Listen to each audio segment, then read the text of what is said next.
بسم اللہ الرحمن الرحیم۔ السلام علیکم فرینڈس، میں حلیم طارق اور آپ دیکھ رہے ہیں ہیلتھ ٹپس حلیم طارق۔ اپنے چینل پر تمام دوستوں کو خوش آمدید کہتا ہوں۔ امید کرتا ہوں کہ ٹھیک ٹھاک ہوں گے، مزے میں ہوں گے، نئے آسان اور انتہائی سستے ترین نسخے سے آپ لوگ مستفید ہو رہے ہوں گے۔ ویڈیو شروع کرنے سے پہلے تمام دوستوں سے ریکویسٹ ہے اس چینل کی تمام ویڈیو میں متعلق تمام نسخہ جات انتہائی مستند اور انتہائی احتیاط سے اپنے ناظرین کے لیے پیش کیے جاتے ہیں، جو کہ بارہا کے آزمودہ ہوتے ہیں۔ تمام نسخہ جات دیسی جڑی بوٹیوں سے تیار کیے جاتے ہیں، اس میں کسی قسم کا کوئی بھی اسٹیرائڈ ٹائپ کی کوئی چیز نہیں ہوتی۔ برائے مہربانی نئے آسان اور انتہائی سستے نسخے جات کے حصول کے لیے چینل کو لائک کریں اور دوسرے دوستوں کے ساتھ شیئر کریں تاکہ وہ بھی اس سے مستفید ہو سکے۔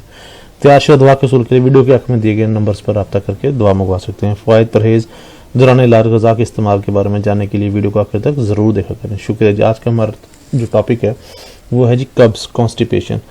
کیفیتی مرض میں ہے جی اگر اجابت بوقت معمول نہ آئے، یعنی کبھی دوسرے تیسرے روز آیا کرے یا اوقات میں تبدیلی نہ ہو لیکن مقدار میں کم آئے، گویا اجابت بافراغت نہ ہو، تو ان دونوں صورتوں کو قبض ہی کہا جائے گا، مطلب کانسٹیپیشن کہا جائے گا۔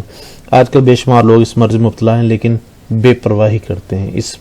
اسی وجہ سے انہیں طرح طرح کی بیماریاں چمٹی رہتی ہیں، کیونکہ کانسٹیپیشن جو ہوتی ہے بقول اطبانی مطلب الامراض یعنی بیماریوں کی ماں ہے۔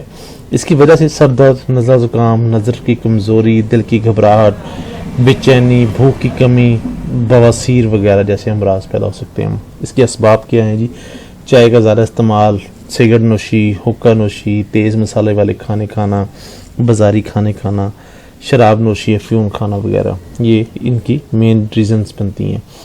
دماغی محنت بھی ایک ریزن ہے، زیادتی گھی کا استعمال بھی ہے، لوگ پراٹھے اور اس طرح کی چیزیں استعمال کرتے ہیں وہ بھی ہے۔ یہ انتڑیوں میں خشکی پیدا کرتی ہے جو کہ قبض کا باعث بنتی ہے۔ علامات میں جی رفع حاجت کے وقت زیادہ دیر لگتی ہے اور بمشکل خشک سا پسانہ، سدہ سا جو ہے وہ پسانہ خارج ہوتا ہے۔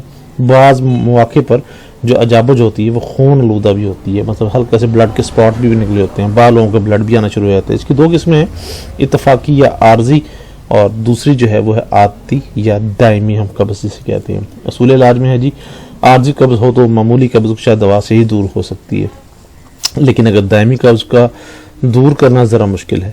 پہلے پرہیز کرنے والی چیزوں سے پرہیز شروع کریں، پھر ایسی ادویات استعمال کریں جس سے آنتوں کی خشکی وغیرہ جو ہے وہ دور ہو جائے۔